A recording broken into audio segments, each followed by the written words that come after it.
আতাউস সামাদ আমরা যত বিশেষণ বলি, শামীমা চৌধুরী যত বিশেষণ এখানে ব্যবহার করলেন, সামাদ ভাই এসব পরোয়া করতেন না।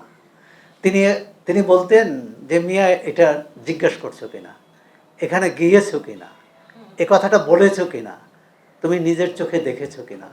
একবার মনে আছে বিবিসিতে তিনি একটি ভুল সংবাদ দিয়েছিলেন আমাদের, আর তারই আমাদেরও প্রিয় একজন সাংবাদিকের উদ্ধৃতি দিয়ে বলেছিলেন যে ওই জনসভায় 3 জন লোক মারা গেছেন বা 4 জন লোক মারা গেছেন। পরবর্তীকালে বের হলো যে উনি বিবিসিতে খবরটি পাঠিয়েছিলেন, পরবর্তী প্রমাণিত হলো যে 4 জন না 3 জন মারা গেছেন এরশাদের আমলে।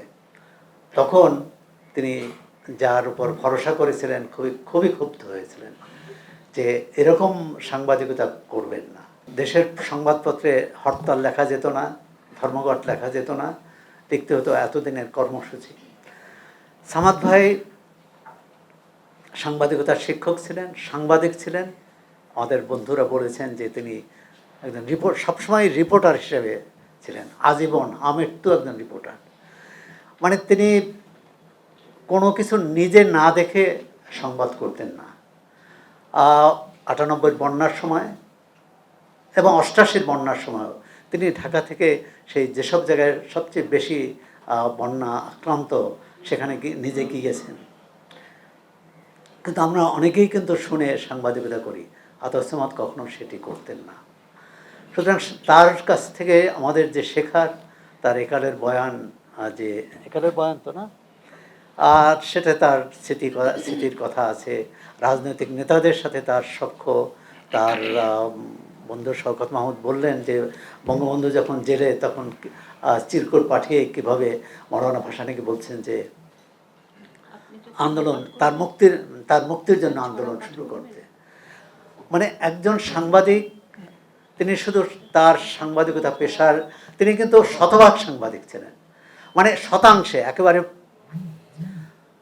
পায়ের নখ থেকে চুলের অগ্রভাগ পর্যন্ত তিনি সাংবাদিক ছিলেন। তিনি বুদ্ধিজীবী হতে চাননি। তিনি এরকম আমাদের মতো সভা সমাবেশে বক্তৃতা দেননি, টিভি টকশোতেও যেতেন না।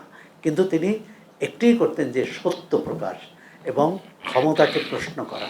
সেটি যখন যারা ক্ষমতায় ছিল, সেটি স্বাধীনতার পরের কথা আমি বলি, আওয়ামী লীগ যখন ক্ষমতায় ছিল তখন তিনি যেমন প্রশ্ন করতেন, এরপর যে সামরিক শাসকরা এসেছেন তাদেরও একইভাবে। না হলে এরশাদের সাথে তো তার ব্যক্তিগত কোনো দ্বন্দ্ব থাকার কথা না। যেহেতু প্রশ্নটি আর কেউ করেনি, যেহেতু তথ্যটি আর কেউ দেননি, আতাউস সামাদ দিয়েছেন, তাকে সেজন্য কিন্তু জেলে যেতে হয়েছে।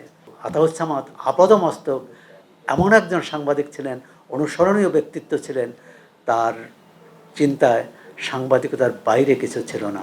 এবং তাকে যদি আমরা শ্রদ্ধা জানাতে চাই, তার সাংবাদিকতার নীতি, তার আদর্শ, সেটা যাতে ধারণ করি, এবং সেটি দলমত নির্বিশেষে। আমরা অনেকেই স্বৈরাচার মুক্ত হয়েছি বলি, ফ্যাসিবাদ মুক্ত হয়েছি বলি, কিন্তু সাংবাদিকতা কি স্বৈরাচার মুক্ত হয়েছে?